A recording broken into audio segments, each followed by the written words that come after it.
been a while since we did this. Oh, we're live? I mean, seriously, I was in the wrong screen that time.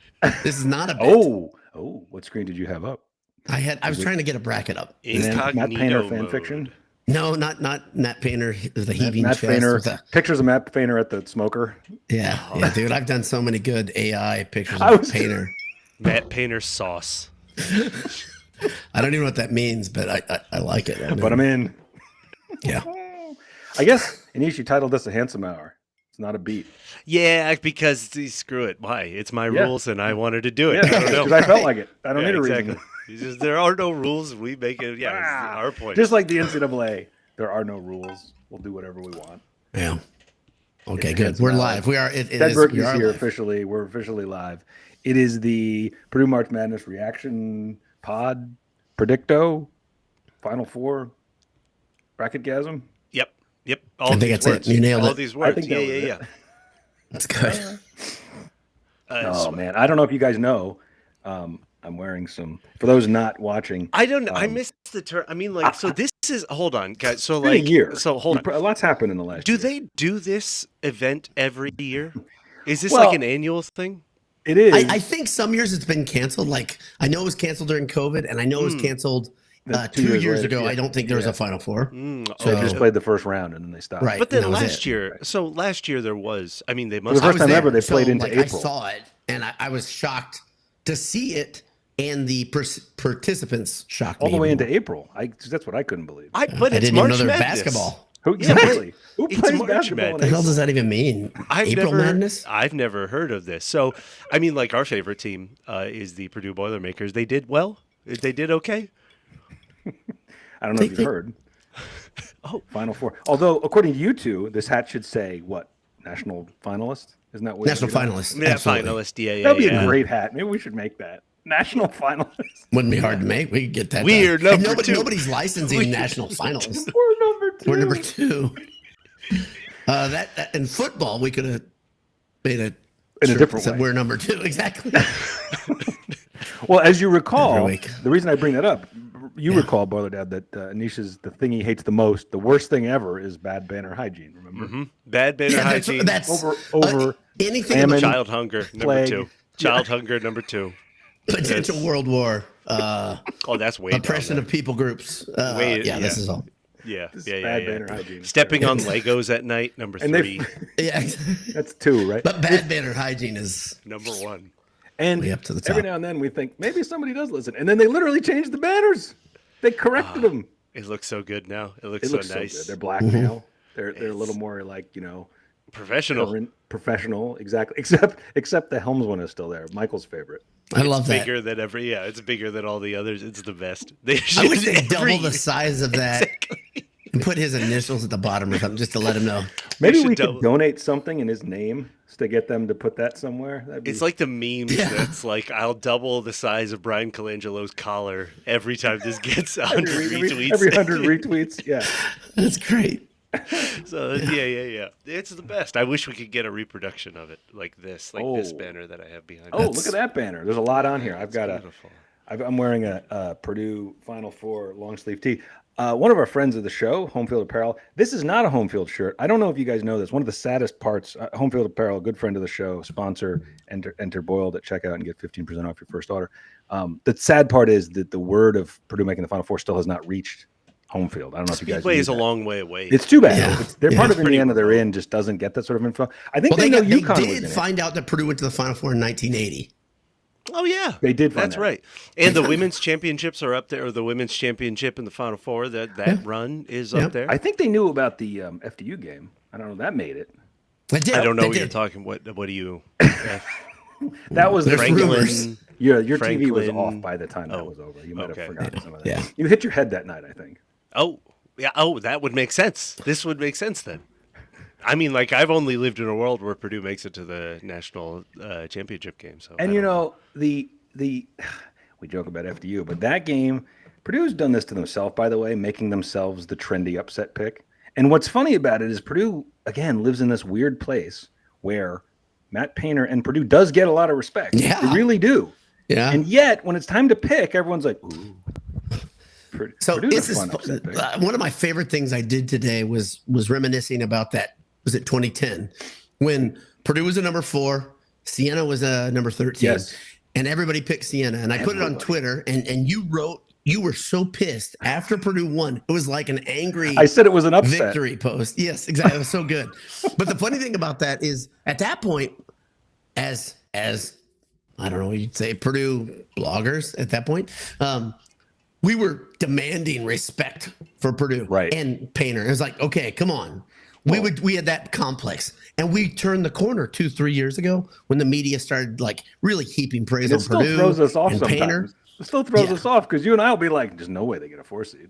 There's no way." And we were all, and we acknowledged a couple weeks ago they felt locked into that, but then the way they finished, we were like, "There's no." And then you're like, the way Michigan finished, stronger in the tournament, the way Maryland finished the season, the way Oregon finished with 8 in a row before they lost in the tournament. Like, you're like, there's no. I looked at Maryland's record and I was like, because I had lost track of Maryland, and I was like, holy moly, they're better than Purdue. And then when it got revealed that they were a 4, I was talking to my son. I was like, well, there's no way Purdue's a 4 then if Maryland's a 4. Right. And then boop pops up. There's Purdue as a 4, and there's Michigan as a 5. Michigan as a 5. What just happened? Which this goes to show. This is probably the only thing we should say about the Big Ten tournament because we never like to talk about it. But if you ever needed more evidence that tournament means nothing, literally nothing, Michigan, and I would never cape for Michigan, but why bust your ass to win that thing? Everybody got the seed. I would say everybody's seed was what it was when the tournament started, right? What Big Ten team seed moved as a result of that tournament? 0. The only way that tournament can matter is if like a Rutgers or an IU were to go win it this year. Then it would affect everything. I don't think even the win matters. Like, I think that I don't either. If you are a bubble team, if you are a Power 4 bubble team, and you make it to the finals, like, they will have you in. I think so. Yeah, I do. I agree with that. And if the weird part about this is if you are like, if you make that Kemba Walker UConn run where you went from out to winning the conference tournament and getting the auto bid, like NC State last year is another one. Exactly. Oh, that's a great. They were going to That's miss, weren't they? The best. Yep. Yes, that's they the were best out. example. They won the tournament. That's a so I different wonder. I do wonder if they get grumpy and they're like, "Dang, like we have to make 2 different brackets here." Because I'm sure in that case, right? Like they have to have a contingent for a bid steal right during the show. Yeah, like, I mean, like, and unless that's the other thing that makes dumb. unless they reason say for that it's already in, like, unless by virtue of a bubble team or an out team making a great run and making it to the championship, they're already in. So a couple of years ago, they had a more transparent selection committee, and they talked about their methodology in specifics to the Big Ten, because I think it was Penn State and Purdue in the championship. Okay, and they talked about how that would affect, and they said we've got like 5 different scenarios that are already dependent upon what happens Sunday afternoon, right? And so I'm beginning to think they've got 2. Especially when it comes the Big Ten tournament doesn't really matter unless you're a bubble team. It's fun to win it. We always say, like, hey, win 1 game and then get the rest, and it's fine. Like, it's whatever. Like, we're in it for the real tournament here. And I'd say it's like that is obviously the least important one, right? It's like the regular season championship is very important. Still supreme, yep. And then the conference tournament, who cares? And then a second weekend plus run like that has become the standard here, right? And so it's like, like the Big Ten tournament. What's fun is that I can remember when the Baby Boilers won the Big Ten tournament, and that was the kind of arrival point, and that became like a really important thing. And now it's reached the point where it doesn't really matter for Purdue. Like, if we win, that's great. If not, whatever. Like, our standards are set in a different place. And that leads me into Anisha's rant of the day. Okay? I have there the old guys are just sitting back and we're doing this. ISO. It's called laying out. I have spent kind of intentionally the last 3 months not really on Twitter during games. Like, I will kind of like tweet or Blue Sky, whatever. Do they call it skeet? That can't be right? That's insane. It's insane they call it a skeet. I'm tweeting and skeeting. That's awesome. I mean, me too, every day. Whatever you do during the show is for the game is up to all you. the skeet. It's so I've intentionally kind of stayed off of that. The only thing that I've done is obviously listen to the greatest game recaps of all time on Boiled Sports YouTube page, run by handsome homestretch B-Dowd.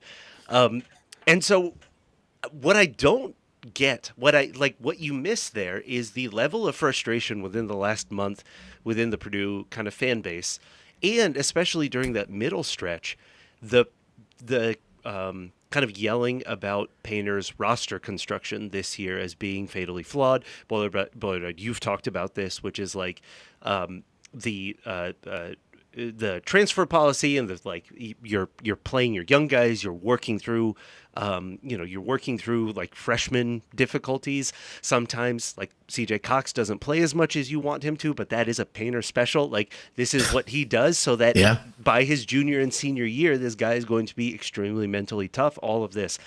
And it's like we've forgotten that Purdue has made the tournament, 8 years? We said 8 years kind of in 10. A row as 10 times in a row, 8 times as a top 4 seed. Yeah. Right. Yeah. Because 2020 didn't exist, and that's fun. Didn't happen, So like it is the longest stretch, I think, like that in Purdue history. It is clearly Matt Painter's like best stretch of his career. Purdue, we just said winning the Big Ten tournament does not matter to us. We just said that a second weekend is a Sweet 16 is a nice to have. And this is off the year when we lose maybe the best college basketball player of all time. And we still reload with a Big Ten player of the year, a national finalist for the point guard of the year, and All-American power forward as well. And so it's like, Purdue hasn't looked great down the stretch, but it's like, man, one Final Four run, one national championship run, and do we become the like unbelievably entitled and annoying fan base? Like, let's try to not do that. Like, let's try to appreciate that. This is the quote that Boiler Dad has said a long time, and it is rung true with me ever since the Carson run, which is these are the good days. Like, we are living through the days that we will remember when it's PJ Thompson coaching Purdue. Trying to learn how to do the job. Yeah. Yeah. And it's like, and it's fine, but like. Sorry, Fletch Lawyer is the next Purdue coach. Yeah, true. I don't think the standards, it will be a long time before the standards are like this at Purdue anymore. So it's like, what are we, like, well, I have take a breath and relax. Okay. I have a reaction to that, not to excuse it, but I think a lot of Purdue fans, because we've talked about this in the past, Purdue fans are not casuals. You're a Purdue fan, and so you watch Purdue. And I think a lot of Purdue fans only watch Purdue, which is totally understandable because you watch your team and that's what you have time for and that's what you have interest in. And I think that leads you to lose the perspective of what it can be like, right? And I'm not even talking about what it can be like to be a Nebraska fan. I'm not even talking about that. I'm saying, how about an Indiana fan? How about 5 tournaments in the last 20 years or 6 or 7, something like that? I looked it up today and now I've already forgotten. It is not a lot. It's like maybe I was looking up since their run to the Final Four, 2, and it's something maybe it's 22 10. years. Yeah, it is not a lot of appearances and a lot of shitty like 10s and 12s playing games misses. They are not.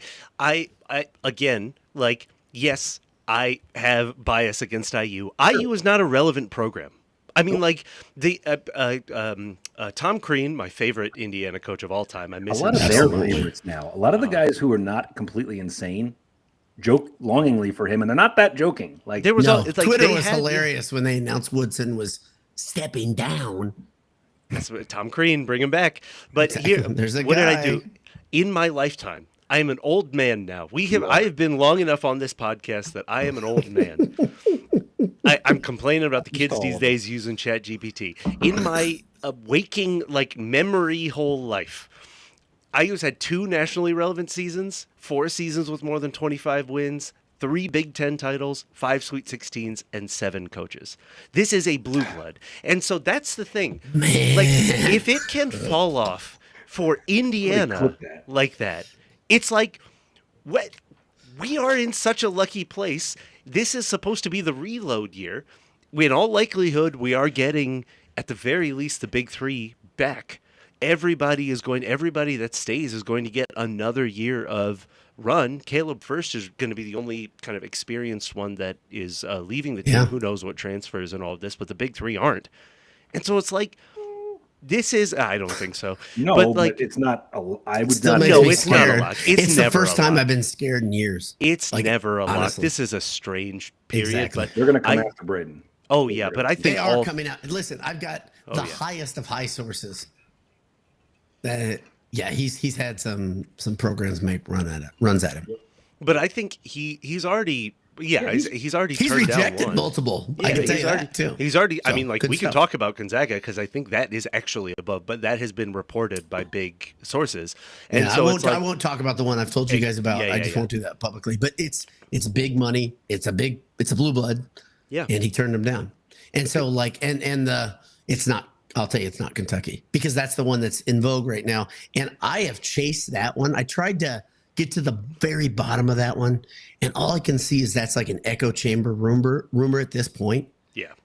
So I don't know if I can ease anybody's fears, whatever, you know. That's the kind of fan base I had a great interaction with a BS listener watcher who's a woman earlier today, and she's very worried about that rumor. She said, like me, she works out of home, and she said, you know, when things are down, and I was like, okay, what you gonna tell me? She's like, I go and look at this Braden Smith rumors, and I'm like, okay, I didn't know where you're going with that. And so, everybody's aware of the Braden Smith stuff that's going around there, and you have to understand how much of a hot commodity he is, how important he is. Here's the thing: there's a thread of Purdue fans that still don't appreciate the man. And it's crazy. I say thread, and I mean that. I think it's a very thin group. If Braden Smith's family decides to tune in to us here, I got to tell you, the vast majority of people we interact with on Twitter and other places, and we've got a pretty decent reach, absolutely love the guy. They think he's a Purdue Boilermaker because of that chip on his shoulder, because of his attitude, the fact that he works so hard, the fact that he doesn't let off the gas. I mean, everybody wants to see him conclude his career here. He's already cemented as the greatest point guard in the history of the Purdue program, but there's another chapter that's coming too. And I really, you know, I've been talking about this for too long, in a hazy way, but man, next year. Yeah, that's it. Oh. I mean, like, you become, this is the argument that Painter has always used, actually, and this is kind of why he doesn't go after like undergrad recruit. He only goes after grad transfers, really. Yeah. I mean, like, I think that may change. change. Like, it's going to change eventually. It has to change eventually. But we know his preference now. But the right? expanded roster is going to mandate it, isn't it? Exactly. I think you can't have to. get Yeah. 3 or 4 grad transfers. I don't think that's going to happen. But the reason that he does is that he lives by his, like, the recruiting thing, which is that, like, spend time at a place and become one of those people, and you have that network behind you for the rest of your life. A guy you know? jumping from a school to Purdue is by definition not the kind of mentality he likes. So I get the hesitation, and the people who come down on him for that. Like, the last couple of years, Purdue is one of the only programs that hasn't had a need to replenish because nobody's walking away. Like, Yep. Eric Everybody Hunter- Can I give you guys a really weird analogy that just popped into my head? Really weird. And if you guys think that I'm a moron, that's okay. Okay. Just not gonna. Yeah. No, it's not gonna change anything in both you guys' mind, but the listeners. Okay. Sorry. So back in 2020, in the COVID era, this will surprise you guys. I went to a church that was on screen. A lot of places were on screen.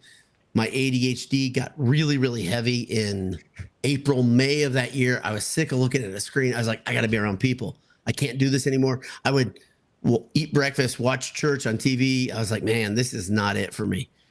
And so we started trying to look for a church that was worshiping in person at a distance. Okay.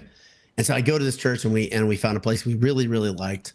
And whenever I go to church, I try to get to know the pastors and the senior staff, whatever. I'll like try to say, let me buy you a cup of coffee and talk to you.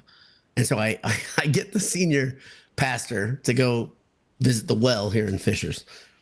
And I start talking to him. I say, I'm thinking about leaving a church. We've been there 19 years. My wife, my son, my daughter, and I. And he says, don't leave that church.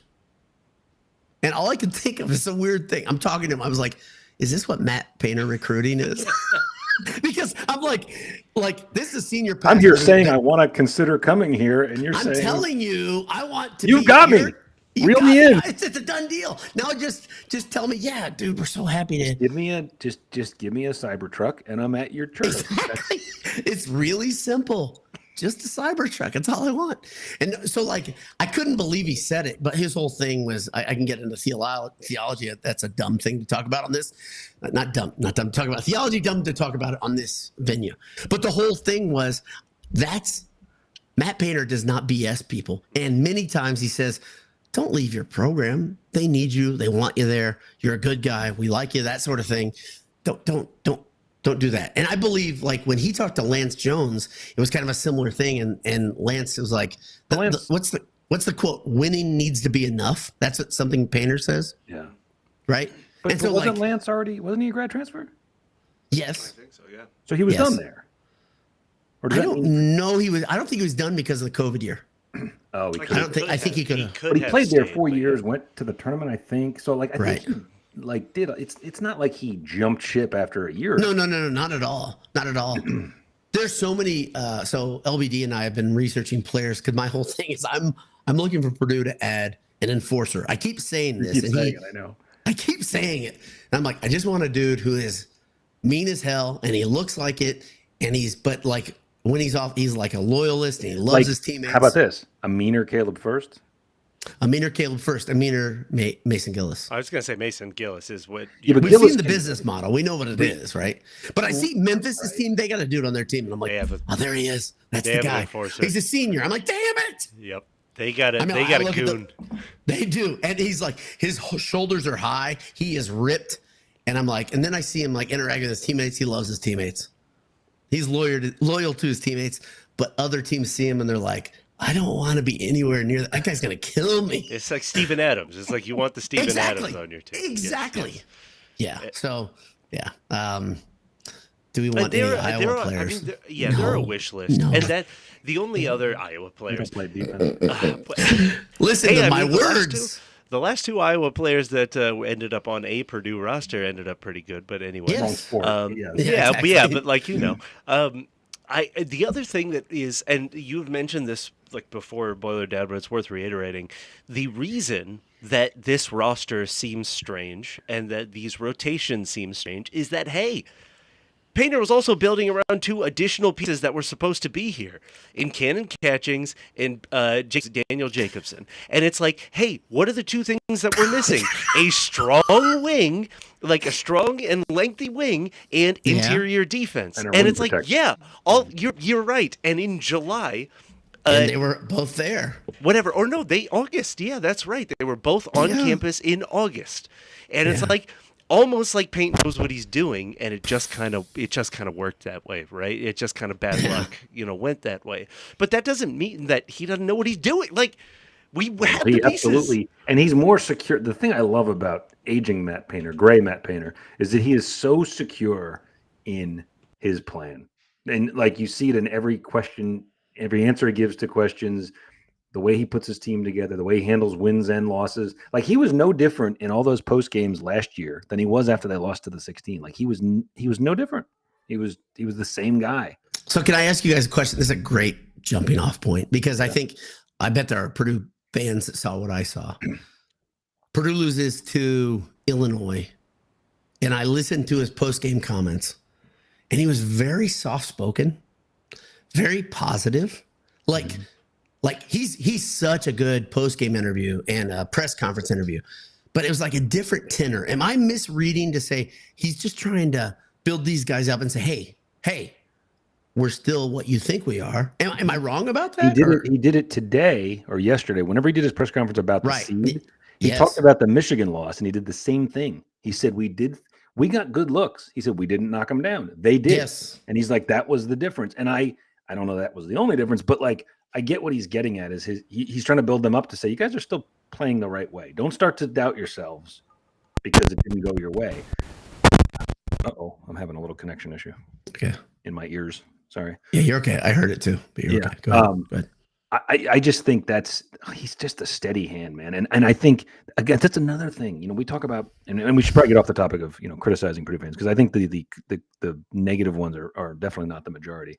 But I think you look around at some of these other coaches that are wildly emotional, or the stuff Mick Cronin says about his own players. Goodness. Like there's never something I can't remember something Painter has done or said that embarrassed me or bothered me, right? Where I thought, wow, I wish he didn't do that. I mean, do you remember in the summer, Sleepers tried to make an issue out of this, and I've kept their name out of my mouth. Yes. To quote Will Smith. Yes. But they tried to make an issue out of something Painter said. Oh, it's about the girlfriend, right? He said something along the lines that these guys got to be gym rats.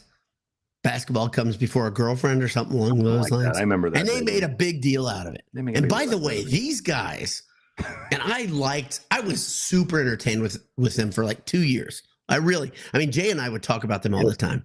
And I really haven't talked about them or referenced them. But I'm like, man, they were tough for me to listen to. And I'm not trying to be funny. If they listen to us at all. They do not. Well, they do follow us. And at one point we had a little bit of an interaction. And I'm like, man, they annoy the hell out of me so badly, because when something comes out in the media, they jump on it and run. And there's a reference to that with the Smith story. I'm like, there's a lot of wild, they've gotten into wild speculation, and that bugs me. That's because it's our antithesis. Right. I think the three of us have talked about, we don't jump on this stuff. We're not like breaking hot take guys. I hope people don't see us that way. I know I had a guy get really mad at me last summer because I did a headline and a post. One of my summer posts was, I was like, I don't even know what I'm doing right here. I'm just trying to produce content. But he was really, really mad at me. And I told him, I said, hey, there are a lot of really good, and I mean this, there are really good Purdue, video bloggers, whatever you want to call it, podcasters out there. And yeah, so I don't listen to the guys anymore. I didn't even listen today because they had 2 or 3 releases. I know by headlines that they said Purdue's going to lose to High Point and Braden Smith's leaning toward Kentucky and whatever. And I stayed away from them, but I'm like, man, guys, I know you have to produce content, but gosh, it's been from August to now that they've jumped on things that felt like to me. And I know people are like, dude, they love Zach Edey. Oh shit. I know they love Zach Edey. It's easy to love the best player in America unanimously, and you have to love him. If you don't, you look like that buffoon last year that went off on Edey and said he doesn't even deserve any of these accolades.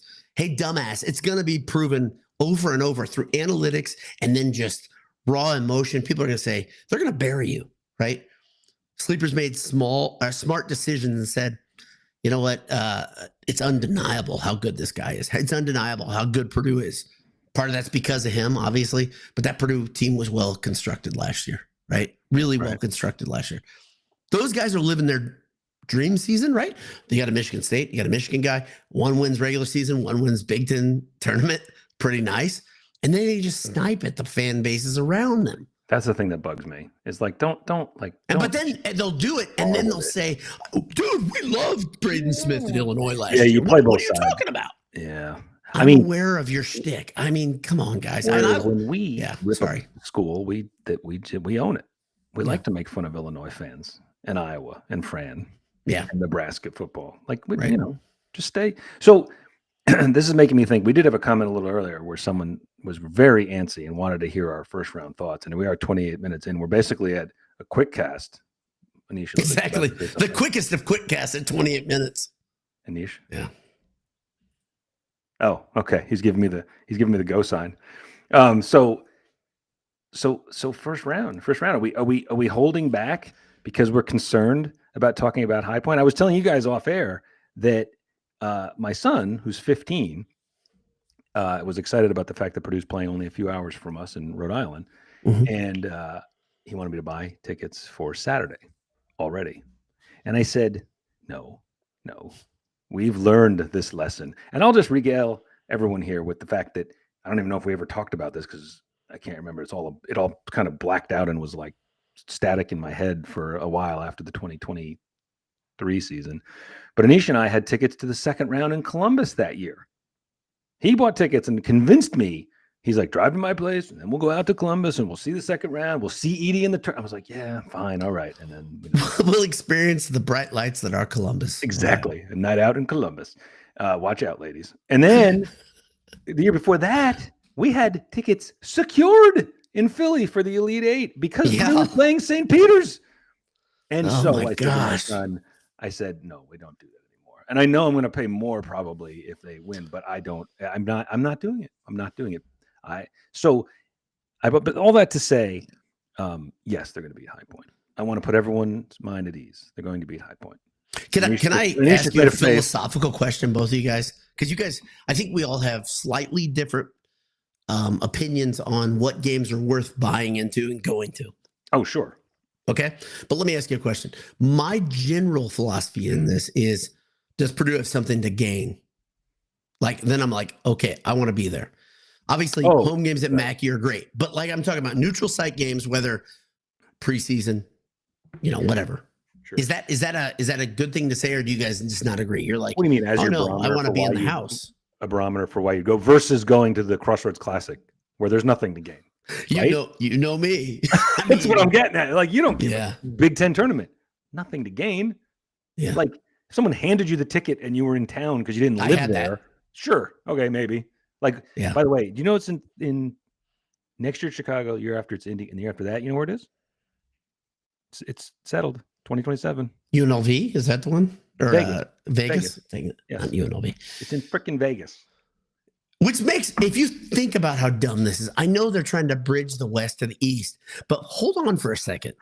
Because my brothers and I, friends and family have talked about this. You're like, you're in no man's land. There's nobody there. There's nobody there. There's no school there. So there'll be games, we've all watched tournament games where you're like, there's a smattering of fans, a couple hundred fans.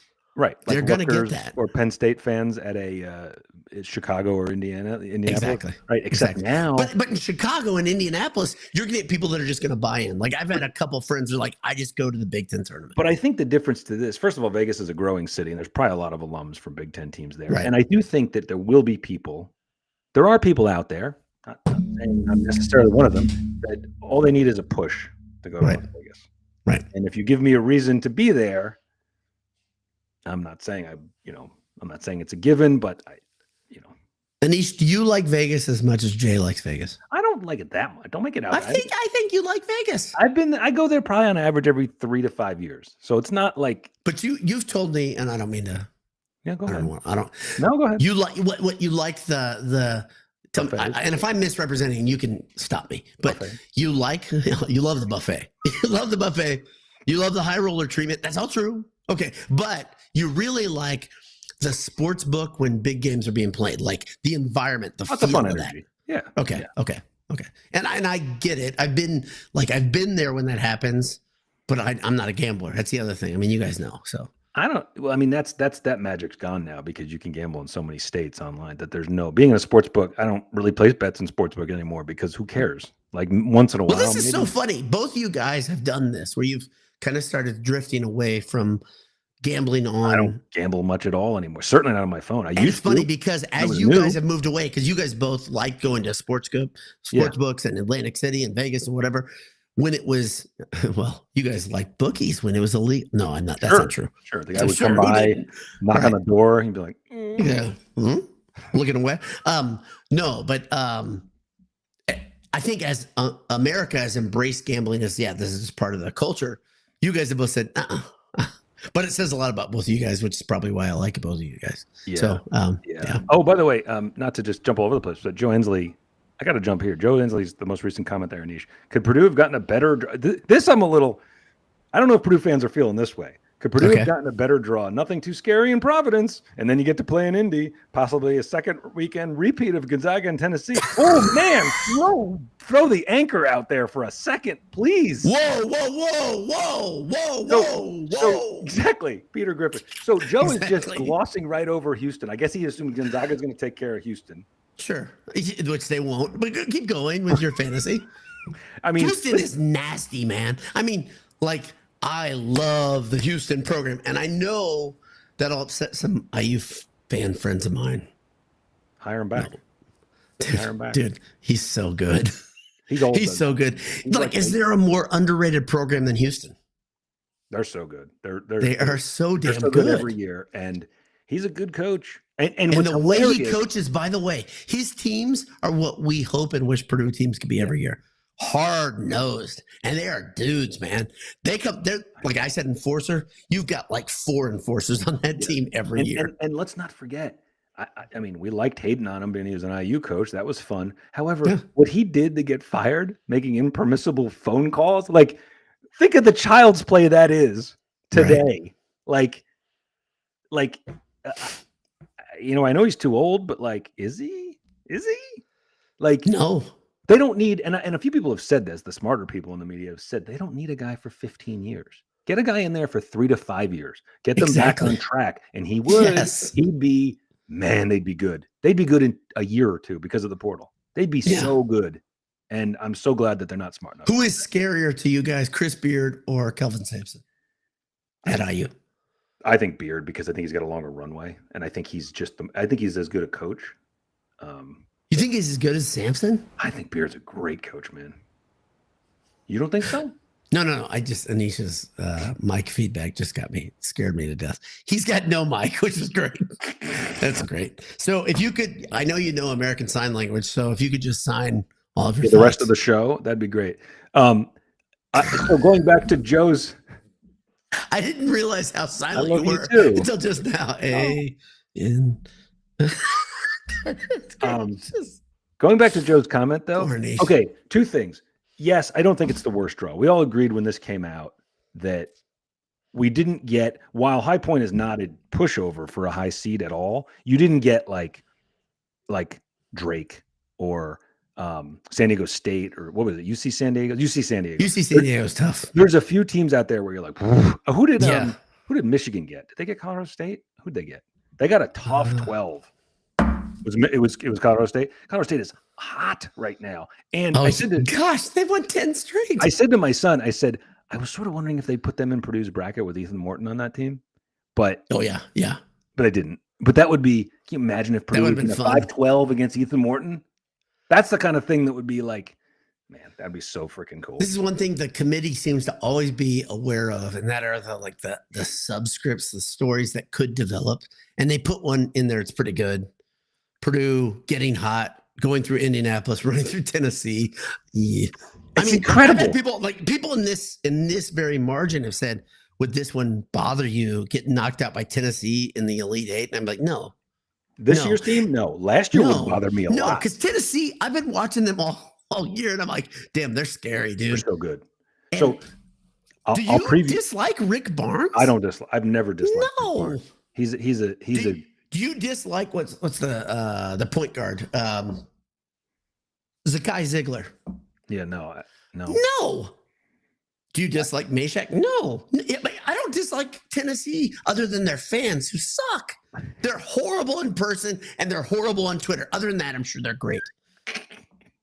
And I mean, so I've got a friend. He went to Tennessee for a year. He transferred, okay? And he always talks about, oh, man, SEC. He's that same guy, okay? Yes, he's a meme.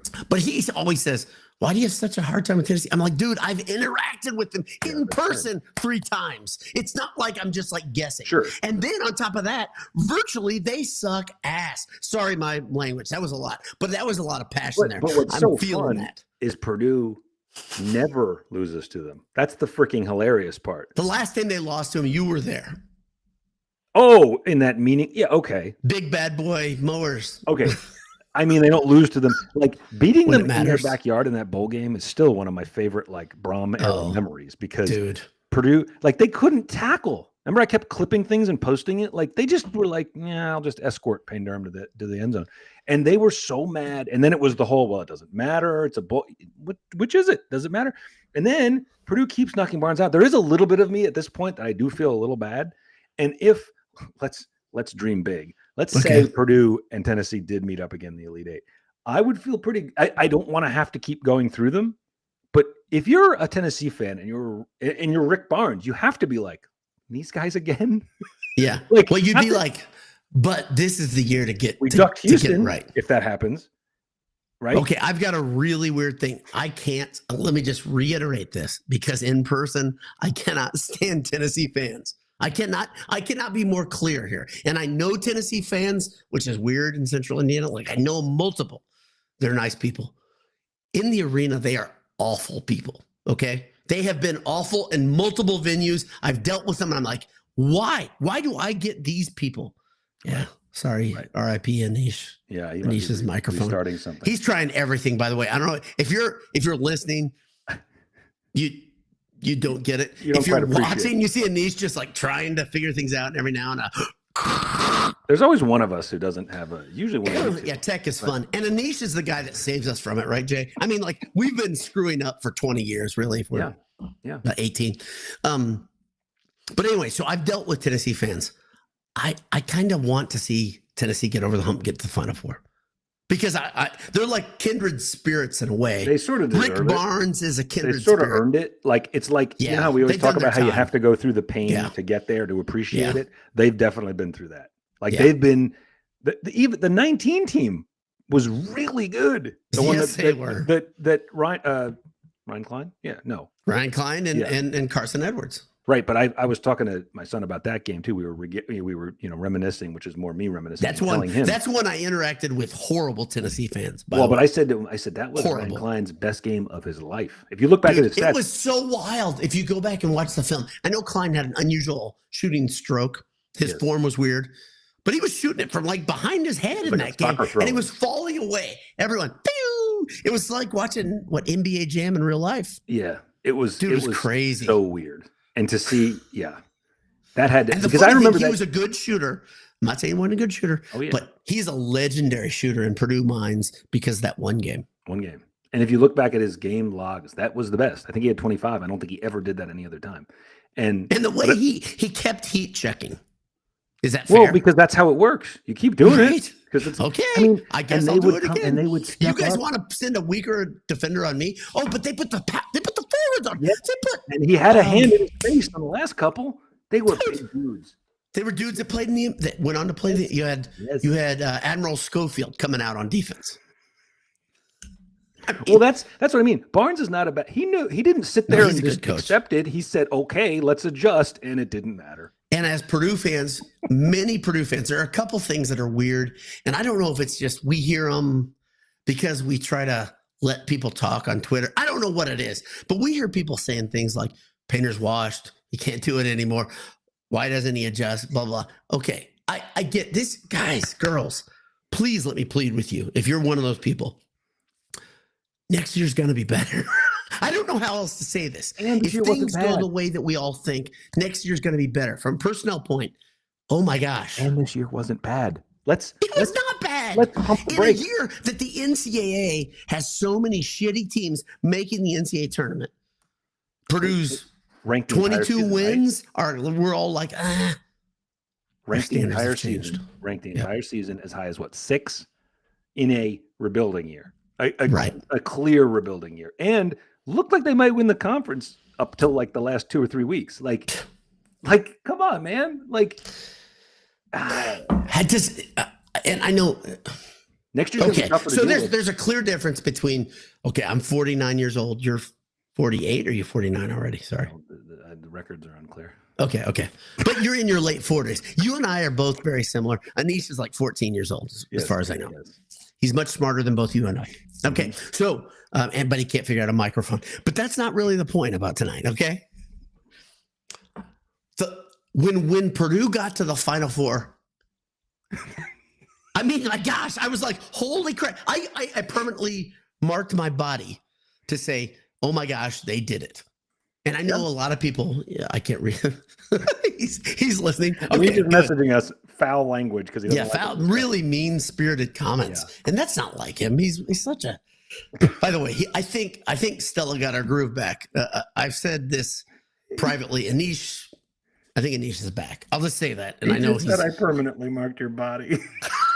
I'm gonna start reading these, Anish. So stop it. Yeah, stop it. Anyway, you're gonna. Yeah. Anyway, so go to the library and log in there. If you did it not earn you some goodwill, some flexibility to say, I'll take a deep breath for a year? And it clearly didn't for people between the age of 20-something to early 30-something. Am I wrong about the age group? That's because you've seen nothing.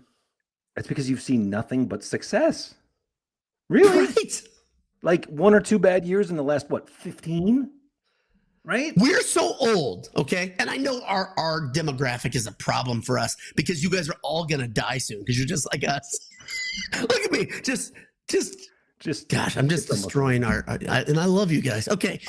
But we're so old, we write things, or if we've written things that we forget we said. Oh, and sure. then we go back and one of us will say it to the other one, you said that. And be like, no, I didn't say that. Yes, like you did. Your wife does that, and you're like, no. Exactly. And you're like, no. I mean, we're very close. We're getting close to 20 years old. As BS is 20 years old almost. Mm-hmm. 19. Okay. Yeah. And so we've gone through I would say we've gone through some major changes of perspective. Is that fair? Or is that not sure. fair? Do you think? Yeah, I think so. Okay. But anyway, see, I think Purdue fans, I would hope goodwill was bought last April, but it doesn't seem like it was bought with all of us. So in relation to all of this, next year, it's going to be a worse feeling because every loss it's going to be like last year. Without quite the same level of the stress, but it's going to be like last year where if Purdue loses a game, the fans are going to lose their marble. What are you laughing? Sorry, I'm commenting on the comment. I think Kevin in Albuquerque, I believe he's a contemporary of ours. He said, should I buy a Buick? And I think that's a reference to his age. I think you're right. I think that's all it is. But dude, Buicks, they can be sleepers. And Jay and I are both, you guys we're car guys. Mm-hmm. And we've talked about the Regal GS for a long time. Different versions of the Regal GS will just rip Late your 90s, face early off. 2000s. Oh my gosh, man. Yeah. And I know, boy, we age ourselves quickly, but you guys already know. So I love the fact that every now and again, I'll run into one of you guys who's listened to us and you're 10 something years, 15 years old, younger than me. Yeah. Right. Oh yeah. And then I feel but it really balances bad. out because when we're the niche, usually somebody's mom swings by. Dude, what the heck? There's a weird thing that happens. If you guys don't know this, because we've hung out with a niche. Jay has done it more because they're both willing to spend more money on the high rent tickets. Okay. I'm just showing you guys behind the curtain. It's because I'm cheap, not because I mean, this is on me. I really mean that. Okay. I really mean that. And you guys both know when the chips are down, I'm like, it's $1 more. When the chips are down, I pick up the chips up. And I said, man, I need those chips.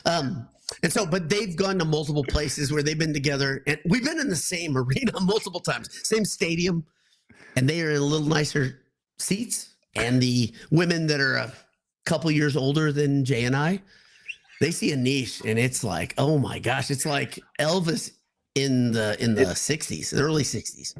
Yeah. Is that fair? Yeah. The Beatles in the late 50s. I mean, we were in AJ's last year for a football game. It was the Friday night, and I was in there with my boys for a while. Anish shows up, and within 5 minutes of being there, one of the players' moms comes over to say hello because she saw Anish come in. I'm not making that up. That's 100% what happened, and he can't deny it either. That's what happened. Right? There's nothing wrong with that. This is real. No, it's great. Talking. This is jealousy. Like absolutely. Like I want Niele Ivy to notice me, and she would notice Anish. Yes, and I'm jealous of that. She's amazing. She's amazing. Yes, I started high there with the. That's really that's a deep punt. That's fielded. You're supposed to put your heels on the 10. That person fielded it at like the 3. Yeah. Niele Ivy is a big deal. So yeah. So you haven't. If you aren't watching, Anish has appeared. It's of all shows low resolution. Not have a microphone. This is like a CIA torture center. I know this is terrible, and I'm going with this microphone now. This is awful. This is like a torture chamber. He's joining us from the toilet. It sounds like he's in the can. It's the toilet mic. We've had knuckle cam, and now we have toilet mic here on BS. I think just go with it. It would not be one of our shows if we didn't have shitty quality. So can we just actually talk about the tournament? At one point, Jay, let's pump the brakes just for 1 second. Yes, At one point, I pretty much think we brought Anish on and we brought Michael on at the same time. But we brought them into the fold, the BS fold, because they were like technological whiz kids. And then Oh, bring on the Indian guy as technical support. Sounds like we're talking to a call center in India right now. That is the worst, loudest noise I've ever heard in my life in my headphones. Good. Okay. My goodness. What was that? What are you doing? Did he eat the microphone? No. And then it's so loud and bad. Sounds like he's in a bathtub. It makes it better. For those of you listening, this is not a bit.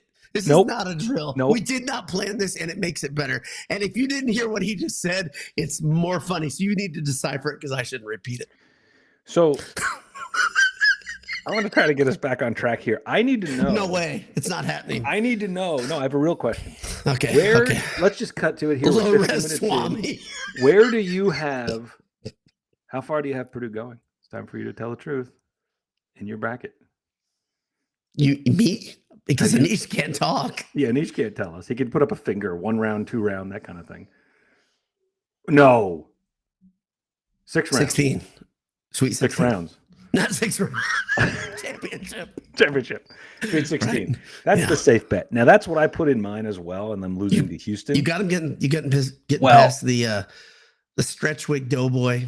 I agree with the people, and we were among them when the thing came out, where it's like, of all the regions, having to beat High Point and then having to beat probably Clemson is not the worst draw for a team that got a 4, right? It's not the worst by any stretch. Now, do I think it's not a slam dunk by any stretch, but can this team?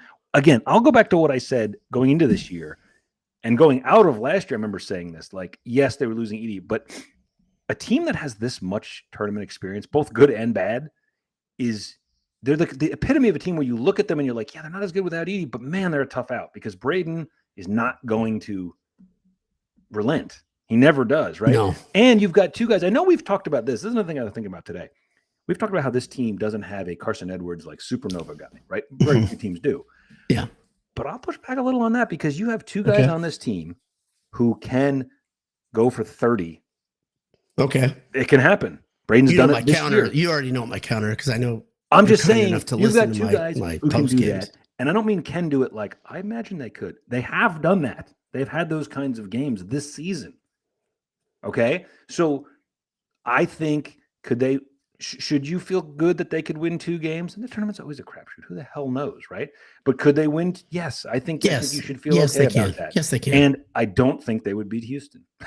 I think you got to hope. I love the Joe Ensley, I think it was, who said, facing Gonzaga, yeah, I'd love Gonzaga in the Sweet 16 because that would mean Houston's out and Purdue's now one of the highest seeds left in the region. Yeah. So, hell yeah. And you know what I think about Gonzaga in the tournament. And guess what? My theorem gets proved out when Purdue plays them in the tournament. Yes.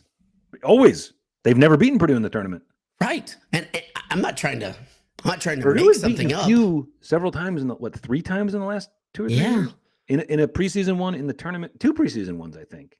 Anyway, he's beaten them a couple times. Well, think about that scenario where would it be Gonzaga than Tennessee? Is that right? Yes. Yeah. Yeah. It's going to be the same path. That's what Joe was saying. It's a dream for Purdue fans. That's a dream. Right. I mean, like, my gosh, you've played the seed. Right.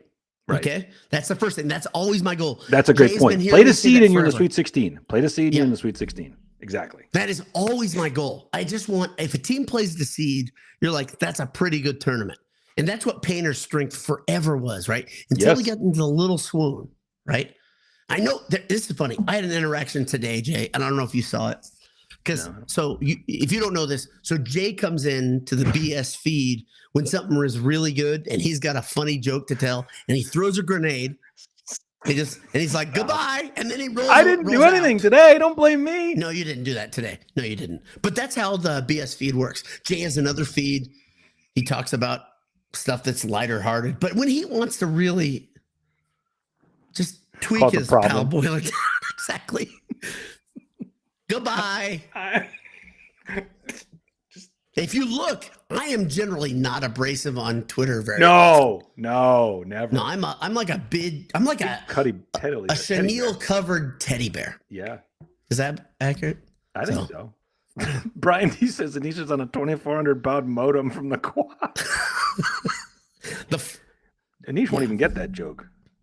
No, he won't. That's too old. I don't think I had a 2400 even. I think my first one was more than that at the quad, I think. Remember when people had like a 96 and you were like, "Ooh." Whoa, wait a second. Pump the brakes. 14.4 was the big one, right? Yeah, yeah. Anyway, sorry, your interaction. Go back. What were you going to say? I don't know. You said you had an interaction today on Twitter. Yeah, I'm trying to remember it. Oh, dear Lord. Dude, this is not a bit either. And Jay's been dealing with this for 30 years because that's also true. We've known each other since Carry Quad. So my son he'll visit the Night Spot Grill every now and again. For those of the It's Purdue been students that are reconstituted, right? well, kind of, but they still make the unhealthy food that you and I used to make. Oh, well, of course. Cheese sticks, chicken stuff. Chicken stuff. I don't know what that means. I meant like chicken patties, chicken finger-ish things, Sure. burgers, right? Stuff you and I made, literally. Why would you go there? Just go to AJ's. Burgers, beef, I think beer. he goes there because he got burgers, beef, and beer. Exactly. Why would you? I'll tell you why. Because I guess you can use dining dollars.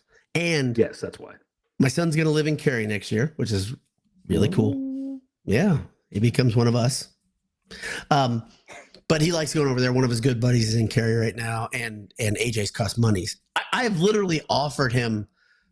I mean, Adam has been like, dude, like a feed, like a credit at. Yeah. But he's like, it's very far over there, and I mean, college kids are weird with their inconsistency. Right. We all know that, but right. Yeah. But the Night Spot is awesome. Yeah. So anyway, so you haven't answered how far Purdue's going to go. I haven't. That's correct. I haven't filled out a bracket yet. Okay. Well, when you do, when you get to it, I would like you to come clean here because there's a couple versions of Boiler Dab. There's the public version, and then and I've often felt like we're very privileged to see the unfiltered. Anish does not think you're privileged, by the way, and I am aware of his opinion of the unfiltered. When I start ranting, he does not like me as much, and I don't like me as much either, for the record. No, but I've been dealing with that side of me. You know, it kind of it subdues after a while. I think a lot of it's a fun bit that you like to do too. It's not a bit, sadly. It's not. Well, we talked about High Point. Michael made a couple points. Michael does still contribute sometimes in our chat. He made a point that he said, I think High Point did what he said. They played 2 tournament teams this year. Yes, and they're both 16 seed. Yeah, something like that. And he said that their defense is not good, and their defense is not good by any metric. Said, but who's going to stop them? Purdue. It's a fair question. Here's the thing, that when I go and I made the mistake, I spent about an hour and a half watching film of High Point last night. Did you? I did. Okay. And I put a long analysis with many typos and autocorrect, and I don't read through them. You know that. I need an editor. I need an editor. I need a producer. I need all these things to help me look better and smarter. So what did you do? But you can go through and you can find my many mistakes. But one thing I did is I looked at them seriously. I was like, okay, Handel Jones, who's been here, by the way, he doesn't come live he doesn't comment in the post games as much anymore. But when Anish and Jay are here, he jumps on and he starts commenting. You sound a little hurt by that. Yeah, I'm very hurt. Okay. Handel texts me. You guys text all the time. Your best. I know. That's my dog, dude. He doesn't okay. So yeah. Anyway, he's a good dude. And I've lost my thought. So you were breaking them down. You watched film, and I watched film, and I was like, "Holy moly, are they fast?" Like, you think so? I do. Their point guard Pettiford scares me because I'm like, man, that's D Brown right there. See, this is dumb.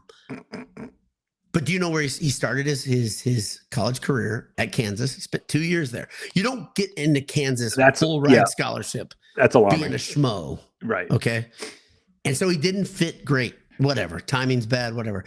And then he went to ECU for a year, and he lands at High Point. Okay, and he's a good facilitator. He's really good. He makes everybody better on that team, and he's not the guy that shows up at the top 3. If you look at their stats, he's not the guy that fills it up, but he's the guy that, man, as a Purdue fan, I'm like, there's the dude that I'm afraid of, because Purdue has had a hard time off the dribble. They had a hard time as recently as the Michigan game. Those guys, multiple Michigan players will get ahead of steam, and Purdue defenders like, they look like me on roller skates, which is, it's hot because usually I'm in jean shorts, if I'm being real honest. Yeah. So you're worried about High Point, it sounds like. Yeah. Yeah. I'm not just worried. I'm like way too worried. Like, and I know I looked at their schedule. I'm like, man, they didn't play anybody. Their best team they play is North Texas. I assume they won their conference tournament, right? That's why they're in. Yeah. Yeah. They beat Winthrop in the championship. They were down by 14 to Winthrop in the championship. Yeah. In 7 minutes, they erased a 14-point lead, and then they just kind of went away. They just kind of drifted away the way you want a team to do. They handled it cool and calm. They turned their pace up a little bit. They didn't turn up their defensive pressure, by the way. That's not their thing, which I kind of respect, because like a lot of people say defense matters, and it doesn't to High Point. If we're being really honest, it really doesn't. Who are the teams that Purdue has played this year that defense doesn't matter? You go ahead, Jay. Tell me who. Iowa. Yes. Easy one. Who have they played? The defense doesn't matter? Yes. Who else? I don't know. I'm sure others. I mean, Alabama. You don't think defense matters, Alabama? Oh shit, no. I mean, like it doesn't need to. It doesn't need to because they're going to score 100 points on you, right? You want to play this fast? Great. Yeah, fantastic. Awesome. We'll give them 80. Thank you, Handel, by the way. Yeah, we're okay with that. I mean, they tried to run with Purdue, and Purdue's like, okay, we'll go at this pace. We can do this. We got people that like to bomb, right? So why don't you remember that when you're thinking about this game? Purdue beat Alabama this year. Right. They're okay. They're pretty good. They're okay. But Purdue also peed themselves a couple times when they played other teams. Don't you think? Okay. Do you think there's any validity to the point I've made about tournament experience? Just the way the lack of tournament experience 2 years ago certainly was the difference with Braden and Lawyer. Yeah. I think that makes a huge difference with this. I do too. There are many things that I look at metrics that really they don't show up at metrics. Like I look at the experience of a head coach that really matters, because when you get the team gathered around you, does he look like he's terrified? Does he look different? Is he Matt Painter a couple years with the chapstick and the sweaty palms, right? Matt Painter. Oh boy. Or this year, or the famous one where he's going, all right, calm down. It was, I think, against Tennessee. So I always say, so if we're going to break down Matt Painter as a coach, pre-Carson Edwards, Matt Painter, post-Carson Edwards, Matt Painter. Different guy. I mean that. And I believe when Purdue, boy, this is a big statement. Okay. This one might blow you away. I'm excited. Okay. When Purdue wins a national championship. Not if. Yeah, exactly. Floor should be shaken. When Purdue wins a national championship, it's going to be that calm down. It's okay. Matt Painter that kicks into gear because he's seen it. That's what I was saying to you. He's so consistent. Right. Win or lose, he's the same guy. He never loses it. He never flips out. Like, I'm with you. But he used to be the guy. He used to be the coach that during the timeout, he was a wreck. He did like all of the analytic stuff that he had trusted, and he would, okay, this makes sense. These analytics make sense, and this gut feeling makes sense. And I shake him into the protein shaker, and I'm like, I know the answer. Here it is. We've seen Matt Painter say, "Oh gosh, I don't know." Right? Well, right now, by the way, I asked for a special favor of Matt Painter way back in November. And I don't know if you remember this, because I think it was on just a normal quick cast, okay? And I said, Joe Tiller had a problem, that Joe Tiller wanted to keep the bowl streak going. I don't know if you remember me talking about this. I don't think it was on a Handsome Hour, was it? Well, go on. I got to hear the whole thing. So I always thought Joe Tiller was like so fixated on the idea you keep the bowl streak going because it's important to the program. The extra practice matters. But I thought he was never willing to pay the price of saying, we need a year of developing these few things. And if we do that, we go on, we win the Rose Bowl. Right. Okay.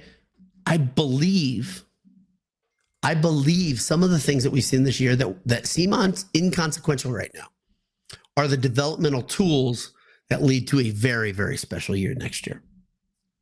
I'm with you. Okay. And I know these are big statements. I'm okay with big statements.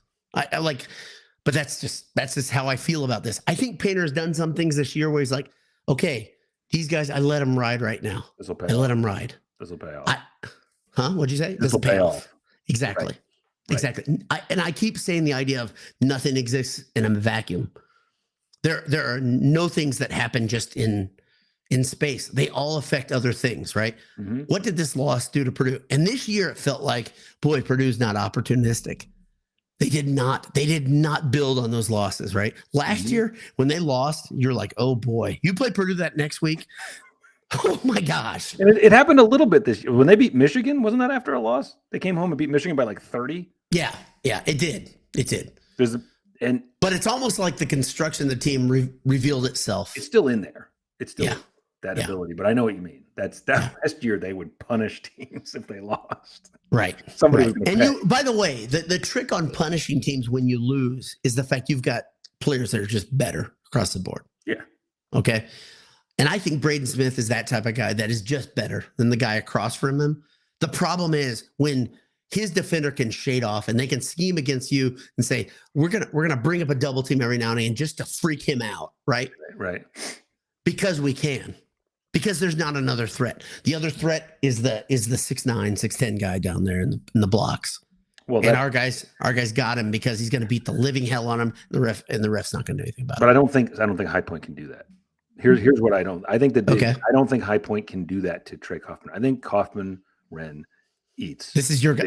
I think you've been saying this a couple times. I've looked at their roster and I don't know who stops him from scoring 30 points on Thursday. No. If he doesn't, if he has 12 or something, then yeah, Purdue probably, unless Braden just goes berserk. I can tell you one guy that can stop him from scoring that many points. Matt Painter. No. Good guess. Matt Painter's not going to do that. He's not going to do that. There are some guys, if you guys haven't figured this out as Purdue fans, there's a formula Painter likes to do, and it's all based on fouls. It's really based on foul trouble. It's saving that guy for the final minutes because he's available, right? He's like, okay, he gets 2 fouls. I yank him and I put somebody else in. And then it gets really weird for a couple minutes. And we're like, oh my gosh, what happened? Right? The person that ruins Trey Kaufman Wren's opening round in the 2025 tournament is a referee. Oh, sure. But really, it's Trey Kaufman Wren ruined it. Right. And that's the other thing. Painter's pointed at over and over in post games. He said, did you see some of his picks? He was moving his feet. He deserved that foul. Did you see him lower his shoulder? I did. Painter has said this multiple times. Honest. It's so, yeah. He's so honest, but he's also, I've said this for years. When Painter talks in press conferences, he's not talking to just the press. He's talking to parents of recruits. He's talking to the recruit. He's talking to his players. Mm-hmm. The things he says are very, very smart. Okay. I don't think, by the way, we have people approach us all the time. Why don't you guys do more interviews? I'm like, I think Matt Painter knows enough of me that he doesn't like me, if I'm being real honest. But I've got nothing but utmost respect for what Painter has done and the way he's done it. Okay. We talked to the Believe Network this week. I talked to the founder of it, and he asked me about maybe you could change your format just a little bit and go into the interview thing. And I'm like, I think a lot of people don't like the way I do things. And I'm not trying to be funny at all. I'm like, sometimes I get too honest. I get out in front of my skis and I'm like, And Jay knows this, by the way. I think he said, you're not a corporate guy, right? Is that fair? Am I being unfair? Yeah, you don't like right? Yeah, you don't enjoy that. I don't. And so I'm not very cautious with my words. And sometimes I just let it go. And then I'm like, other people can't forget. So I do believe that we've been around long enough that at least they know of us and the people around them know. Like, we don't want to talk to you guys. We don't want to talk to BS. So, or me, not we you. We don't ask very often. We don't ask hardly ever. Yeah. I can tell you, I've asked recently to the football program to get a couple interviews and they didn't respond. The new football program. So I'm like, no, we know you guys. You guys with the we know who you are. With the rocks glasses. No. Tom Schott etched it into it's on a plaque. Tom Schott did not like Boiled Sports, or did not like Ryan or Boiled Down. Sorry. He did not. He did not like anything about us. Well, sorry. That's a rant. That's a no. That's okay. Rant. That's okay. I'm trying to. So my point was just, I think TKR wins this game because I don't think I agree with your concerns about their experience, their depth too. They play like 10 guys. 11. And I think that's a difference. 11. 11. That's a difference too about a small, like a mid-major program. Often those teams that win play like 7 guys, and they got some dogs and they go with them. This team has plenty of guys. You're not going to be able to like foul them out and so. But and half of those 11, by the way, are major program transfers. Yeah, and so your point there is well taken, but I just think, I don't know. I have some faith in Painter and in this team's experience and the fact that I don't think there's an answer for TKR in this particular game. Handle agrees with you. I think that's the win. And I said to you guys, I'll say it to everybody here, see what you all think of this. Did one of the players' moms kidnap Anish? Yes. He asks. Absolutely having their way with. I said to you guys, I think you like this analysis. I said this is going to be like that Siena game that you referenced. It's going to be maddening for a half and be close at the half, and then Purdue slowly pulls away and wins by like 12. And I said it'll be at the same time satisfying and also unnerving, or whatever words I use, where it'll be like, I don't know whether to be happy with this or completely pissed off at this. And they'll win by enough that you're like, well, it wasn't that close, but it felt like they could have lost. That's what the kind of win I think it'll be. My point is, Purdue never. I've had multiple assurances on Twitter that they're going to win between 15 and 20 points. It's going to be no problem. I've had multiple people say that to me. I'm like, nice, good. And I shouldn't say what I just said about Purdue never makes it easy, because that is shorting last year's team who torched teams. What they did to Utah State. Does anybody, are you and I the only two people that remember last year? Because that tournament was like a tiptoe through the tulips. It was so fun. Anish remembers the tournament too. And he gone. Yeah, that was a fun tournament. But dude, they would get up the second half. They just said, oh, you want more? Oh, here it comes. And there's more. And they just keep beating down teams. Edie would come in and he'd be like, bludgeon you. And then, by the way, Fletch Lawyer's going to bomb on you. And then Braden Smith's going to do something silly on you. By the way, that's the... and then Lance Jones, by the way, who I want to give him all the credit. I hope you guys have heard my remorse about not giving Lance Jones enough credit. Not giving Mace Gillis enough credit. I know I'm leaving out Ethan Morton, and I don't. Here's the thing: I have watched enough Ethan Morton tape to help me understand what he was versus what he was at the end of his Purdue career. He changed. I don't mean to he was an absolute dog early. He was the guy that led his high school to a Pittsburgh State championship. Mm-hmm. And I love that guy. Okay. The state of Pittsburgh. By the end, he had lost some of his confidence, a little hopping and step. I think he would admit it if you got him, but he's starting to look like that guy again at Colorado State, which is awesome. That's the good thing about letting a grad transfer go, right? I think it's grad transfer. Yes. So, I mean, but no, I don't forget about Ethan Morton, but I can tell you Mason Gillis, even though it was like piecemeal, he would come in and do something amazing. And we've all discounted that. And we've all discounted Lance Jones because it was so easy to see the 7'4" badass, right? Yes. Everybody saw him. But man, those were big losses. And those were bulldog, junkyard dog, whatever you want to call it, losses that they changed. That's a cultural thing. Oh, yeah. Right?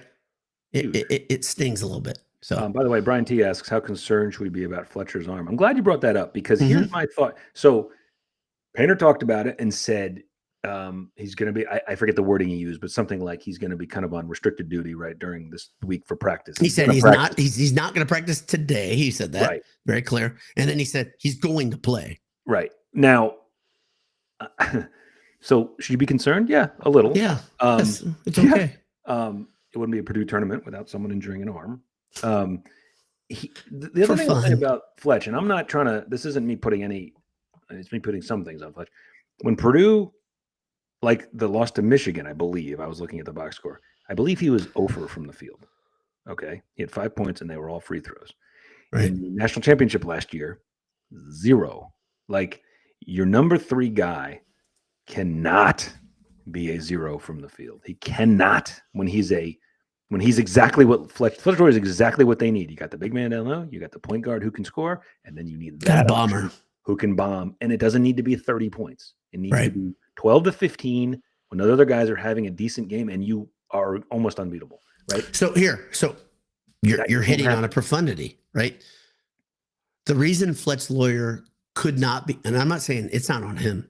Nope. He could not be effective versus UConn in the championship was because you had guys that matched up one-on-one with Fletch Lawyer, and they could remove him from the equation. Their defense was otherworldly. I've never seen. So you need what Purdue needs right now. If you're looking for an incomplete thing, you need a guy that says, "Okay, we've got to draw the double team. We have to for our own good. We need to go give that guy attention, right?" But the problem Purdue has right now is you got a bunch of guys that are really, really solid, really good, but they can say, "Okay, we can go man to man for all these guys," right? Right. That's. I think it's pretty simple. Or Jacobson that much of a difference maker? I think so. Or if you're High Point and you're look, this we don't like to talk about the FDU game, but they decided let's just throw everybody at Edie and hope Purdue can't shoot, and that worked. Now that never worked again in Edie's time, right? Because Purdue would hit enough shots, and sometimes it didn't matter if you doubled Edie, right? Right. It worked that day. It probably works 1 out of 10 times, but it worked that day.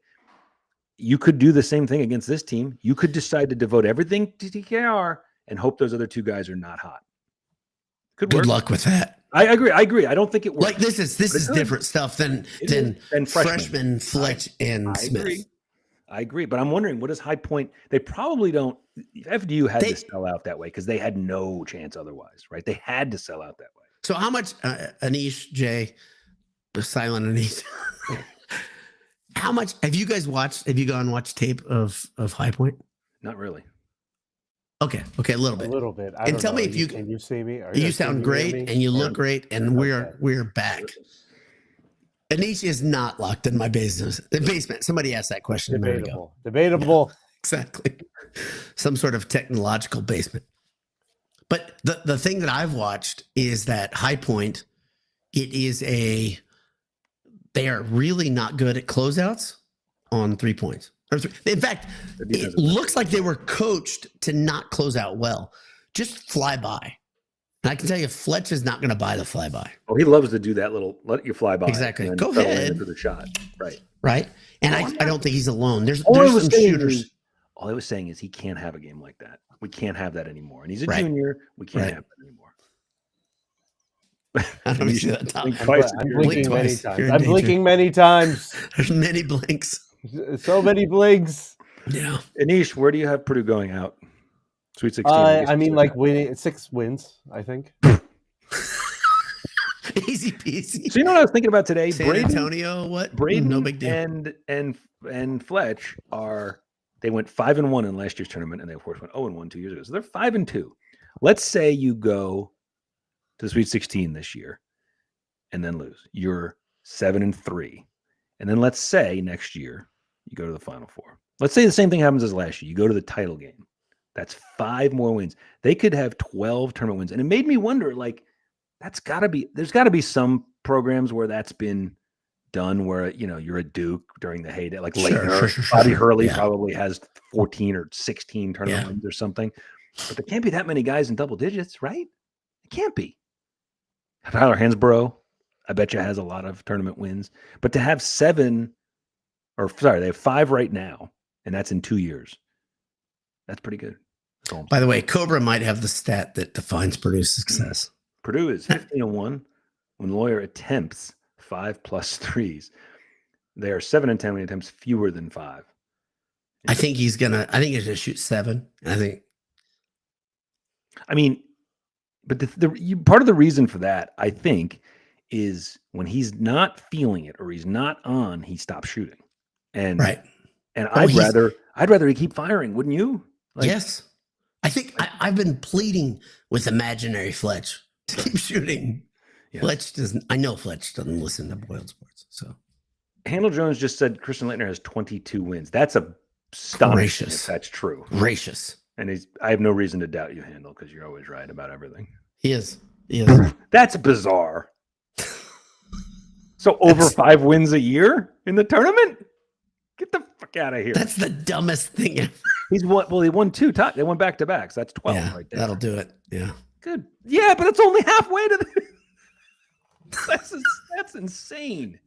5.566. Good gracious. Dag nabbit. Final four, champion. Title game. Yeah, exactly. That's dumb. I didn't even know that, and I've been watching college basketball since before that. And I'm Jay, I don't care what you say. I think Coach Krzyzewski was pretty good. I know you say it all the time. He's not good. Disagree. Lucky. Oh, by the way, let me speaking of, since you guys brought up Duke, and we love to talk about Duke here. Oh boy, I hope you're going where I think you're going to go. Duke is a trendy pick, and I get it. Mm-hmm. Had a great year. Yeah, they got Cooper Flag, and let's just assume he plays, which not sure about that. I love everyone picking them to go to Final Four or to the championship game or to win it, because I don't think they're going to. They came out of a shitty ACC. John Shire is not handles backpedaling already. I'm wrong. 21. Okay, so that sucks. 21 wins in the tournament. Get the hell out of here. Yeah, that's not even good, Christian. Gracious. John Shire is not Coach K, and Duke played in a terrible What? game. So we really don't know. We don't know how good they are. And I don't normally do the whole conference game thing, because I always feel like if you're from a major conference and you dominated it, even if it was a down year for the conference, you're obviously pretty good. And Duke is good. But the ACC was astonishingly bad this year. Astonishingly bad. Right? So I don't think they're going to the Final Four. That's my hot take. Rack me. So your reasoning for that is the strength or the lack of strength for the ACC. I don't think they've been tested, and I don't think Shire has done anything in the tournament yet. Okay, so there you go. You wove in your point with my main thesis. It's Shire. Now, like handsome dude. No one's gonna take that away. But here's my point. My big point is I think it takes a mental toughness to win the national championship that I don't think Duke has. Agreed. And they tried to bring it in with Mason Gillis. But man, I can tell you, if Cooper Flag's injury is as I don't want to say insignificant, but it's not as severe as they're telling us, if that's true, which I don't know yet. There's a very good chance that his ankle is busted and they're just trying to string us along. Yeah, I think so. But he was in a wheelchair, in a little tiny wheelchair, by the way. I saw a picture, and they put him in a little tiny wheelchair. Okay, I saw the picture. Cameron's a very small arena, but his wheelchair was little. Okay, and so I saw a picture of Cooper Flag with a wheelchair. Okay, and I said right away, I was like, okay. The first thing I thought of was Dwayne Wade getting taken off the court with a shoulder injury in a wheelchair. Paul Pierce. Yes. No, Dwayne Wade was what I'm thinking about. Yeah, but when Paul Pierce pooped himself. Yeah, Paul Pierce was carried. That's a different thing. Right. That's Dwayne was in the wheelchair for the right. Right. Who hasn't pooped themselves when the chips are down? That's difficult. I'm not going to be that guy. I'm stuff happening when the chips are down is all that. Yeah, when the chips are down. I like potato chips. By the way, since we were talking about the ACC, I got one more thing to throw in there. I said this to you guys offline. How effing bad a coach was Kenny Payne? Oh my gosh! Because Louisville's good. They're like, what did they go 17-3 or something absurd in the ACC?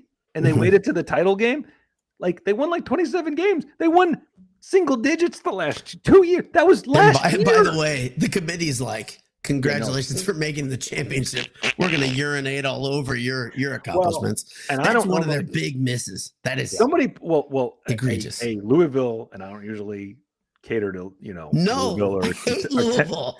They put up a great thing, and it was like all the recent teams ranked whatever they were at the end of the season, 12th or 13th, what their seeds were for like the last 30 years, and it was all like 3, 4, 4, 5, 4, 5, 6, 4, 4, and they're the only one this high, only one ever this high. Right. They got screwed. And the thing that really gets me. So I've come up with my own theory of what happened, right? Okay, UNC, is it president or athletic director was the head of the tournament committee? I think the AD. Okay, the AD is the head of the tournament committee. And I know he left the room. I understand that's the fairest thing you could do. Because this is the best thing. It's like they're talking about the entire field, right? But it's like, oh, wait, hold. No, you need to leave.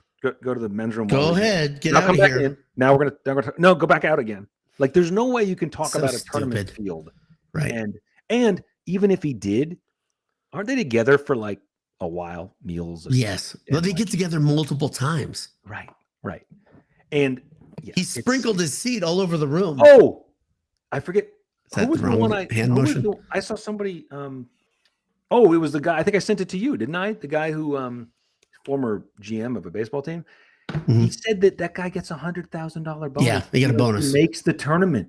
How do we not look at these things? That's like insider trading. So there's so many interesting subtexts right now that are happening just in the bubble because NC makes it. The president is, or the AD is he's the head of the committee. West Virginia doesn't make it. Their governor goes to the mic today and says, we need to have a congressional investigation. I mean, hilarious stuff. The governor of West Virginia talks about, he said, what the National Corrupt Athletic Association. Awesome. IU, of course, doesn't make it, which broke all of our hearts equally. Terrible. Okay. I mean, gosh, what a loss. And then the weird thing that I keep saying, this Louisville one is such a weird one. And all I can think of, okay, tell me if you guys are going to be honest with me. Louisville hasn't been in the ACC very long. And he's just like, you're not one of us. You don't, you made the championship. Neato. Don't care. Probably still think they're in, what were How they? about your American AC, you jackass? I mean, Louisville earned some stuff that they just didn't get. And I'm saying they also are punishing Creighton because Creighton has to play them. Yes. That's like, that is a hell of a first round matchup. And then the 1 seed has to deal with one of those two. Like, mercy. Good luck. Yeah. Which 1 seed gets them? I think it's I'm thinking of it. Motor City Boyle has a great chance. Great point. There are no other problems in West Virginia. So. Exactly. I was about to say I live nearby. That is West Virginia's foremost problem. That's the biggest problem. When he said, however, when he came up with the National Corrupt Athletic Association, it's like you laughed. Worst man makes a good point. This guy makes a great point. Yeah, that was outstanding. Yeah. By the way, for the record, I have no idea what party that guy's from. It doesn't matter. It was hilarious. The whole thing made me laugh. So it just was too good. So, yeah. An interesting point. He says Auburn's tinfoil hats on their forums believe Bama's AD, which is on the committee, put Louisville as an 8 in Lexington to make Auburn lose in the round of 32. Look, if you're a real number one, you got to be able to beat one of those teams. I always say this to you guys. Like when people get worried about, I might have to face Tennessee again. You're going to have to beat some really good teams to go anywhere in the tournament. So can I make a statement to all Purdue fans so there's an interesting Matt Painter dichotomy in the tournament in that we know the truth. Purdue makes the Sweet 16 a lot. A lot. A lot, like up there with the elite teams. I know elite is Final Four national championship. Okay. But Purdue also loses a lot for a really, really good team. The bingo card. The bingo card. Oh, the bingo card. And I looked at it. He's got the hardest ones. He's got 15 and 16 knocked. Right. Yeah, he's got the difficult ones already off. I've 12 got it pulled should up. be next, right? Is that right? I've got it pulled up here. So he needs a 10 and a 14. 10 and a 14. Yeah. And so if you didn't think about the 10 and 14, you haven't been paying attention. Okay. So, but there are Purdue fans that all they see is the fact that he's lost to these other teams. But the funny thing, how he lost to them, one of them's in the Sweet 16. Right. We forget about that, right? St. Peter's is such a weird anomaly. It's the one that Jay was like, the door's open, guys, walk through. That still bothers me. You had to beat a shitty St. Peter's team and a shitty number 8 seed UNC team who then got to go to the Final Four because that you had beaten the hell out of in pre-con. Yes. There's never been. To be fair, though, that loss set up UNC beating Coach K in his last game, did it not? Sure. Yeah. Sure. Which is awesome. It's awesome, but I would still have taken the Purdue Final Four. It's very good. I'd still have taken the Purdue Final Four. It is very good, eh? I would have taken the Purdue Final Four. I don't care what you would you have? I don't care. See, look at you with that big heart. It comes out so much where I'm just like, you're just a giver. Path they've ever had or will ever have again. Yes. Absolutely. A combined 23, 15 and an 8 to beat the. Still makes me angry. Is the audio bad enough where I can't go on a second rant? How is this? No, go ahead. It's actually better. Hit it. Who gives a damn? Exactly. There's no rules and the points don't matter. No. Usually every time Matt Painter loses in a game like that, there's an up-and-coming coach on the other side. Like we all know this. I have the list here: Grant McCasland, Mick Cronin, Chris Beard, Shaka Smart, Shaheen Holloway, all like up-and-coming like coaching stars that always kind of like got a step up. And then there's that dingus, Tobin Anderson. I can't believe that guy. How is that the guy? Well, that's the only one. To be fair, That's the guy. I looked Shaheen into Holloway it at more least after is you real said this cool. today. Like He's Oh, he's a real cool guy, but he's Tobin not a good Anderson- coach. It doesn't seem. I'm sorry. I looked into it more today. Tobin Anderson got done dirty by Iona. Yes, he 2 did. seasons. He was 500, taking over from scratch, and he had them one half that away place was from the decimated. tournament. 1/2 away from the tournament. He was in the final of the MAC championship. Yeah.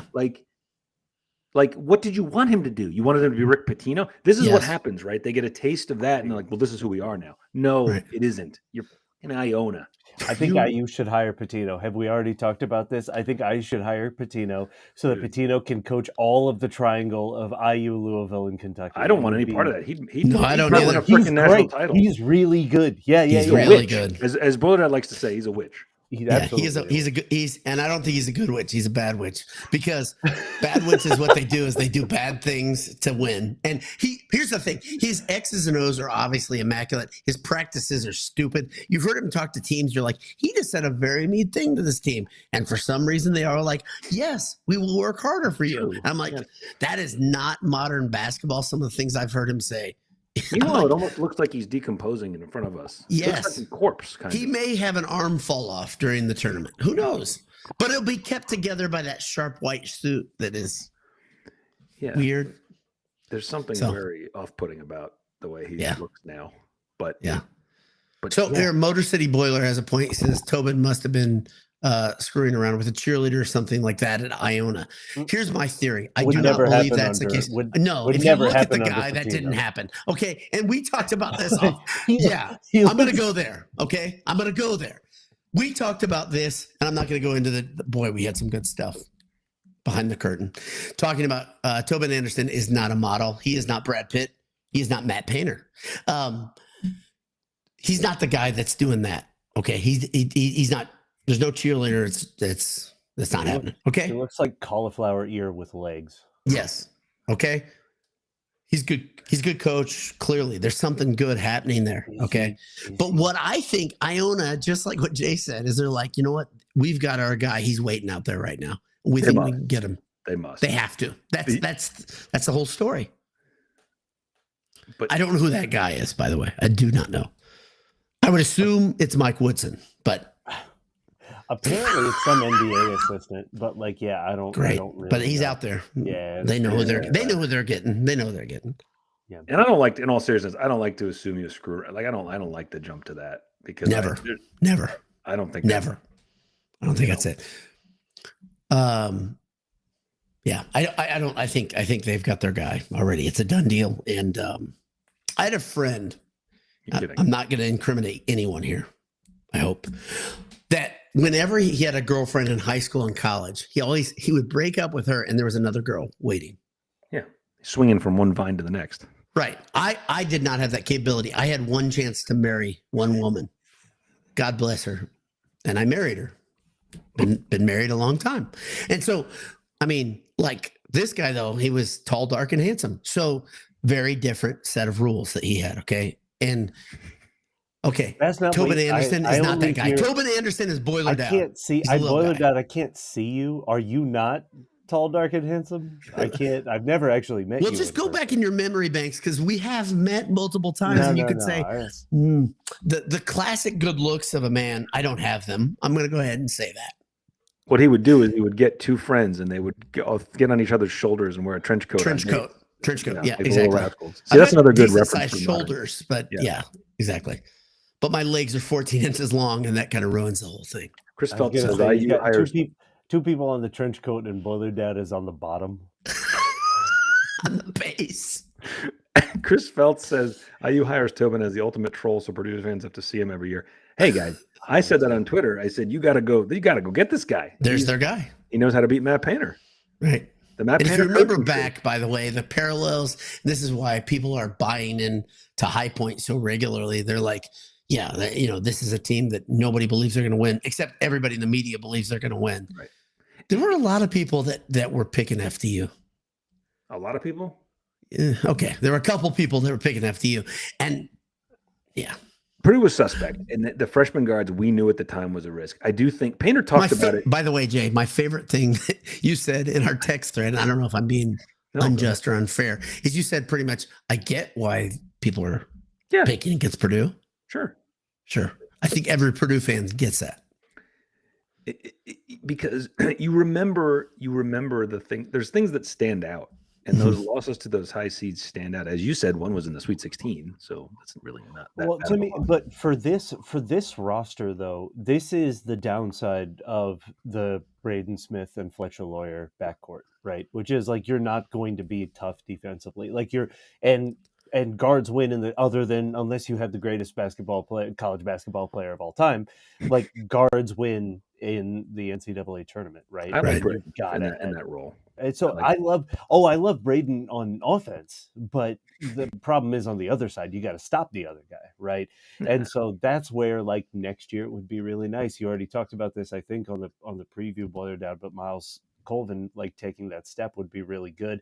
I think he's actually I know he had a bad game against Michigan, or CJ Cox, absolutely, right? But like I think, and that's why CJ Cox and Jakari Harris, like aging, is going to be such a good back. A muscular Cox is what you're saying, is what you're looking for. That's it. I'm looking for it to gain a few pounds over time. You know what I mean? More muscle.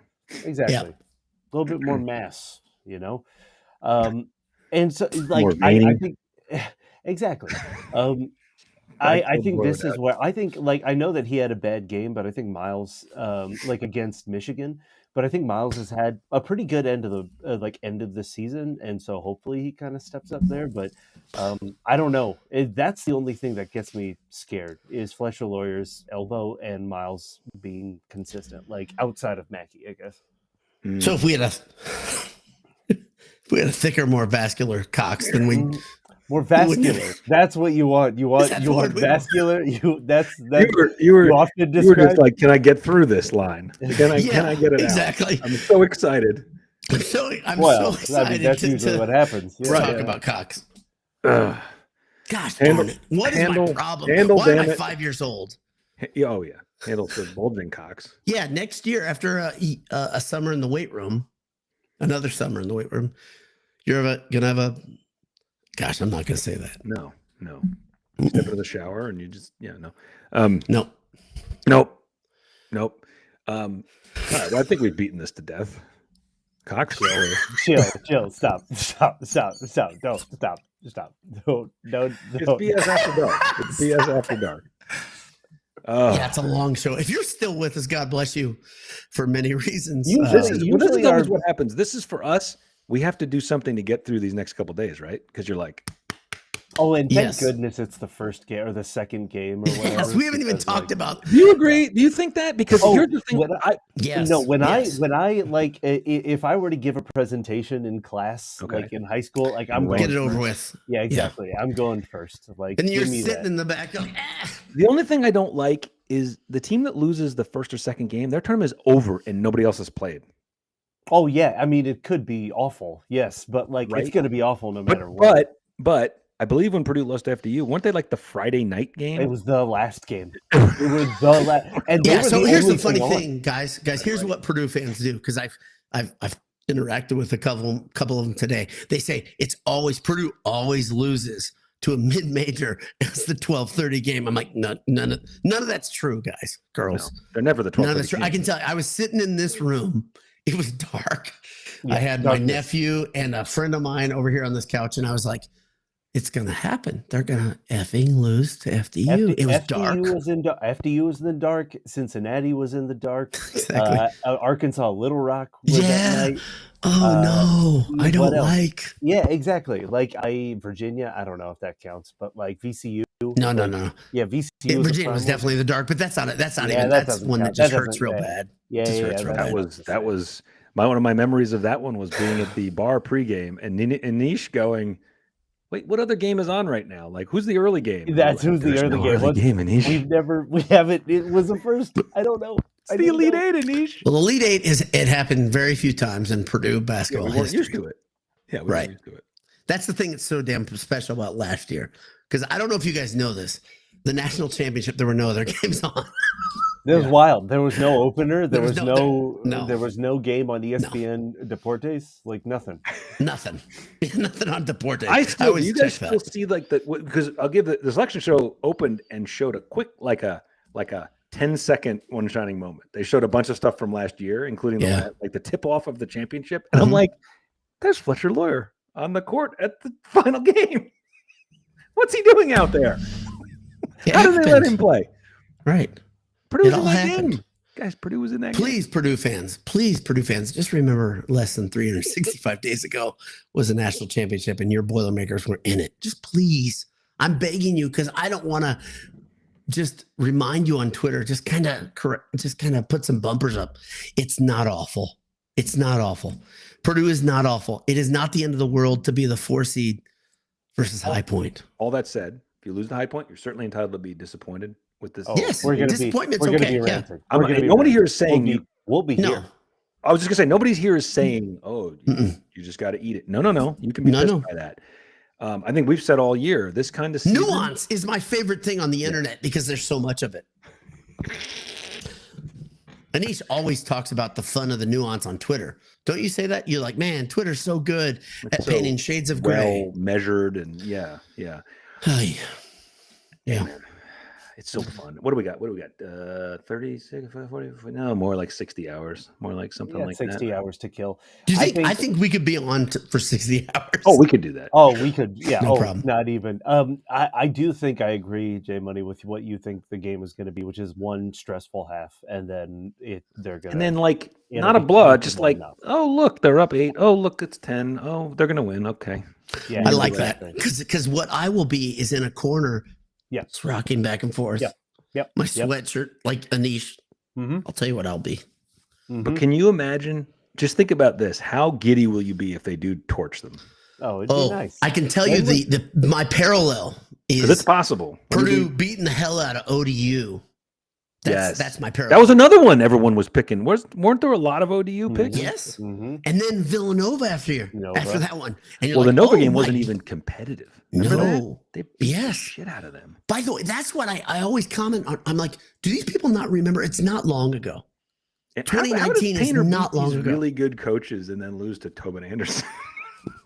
And that's what everybody's point is. That is very critical. It's almost like just get past this one and then everyone will relax a little. Just like last year. First round or two, you're like, oh, okay.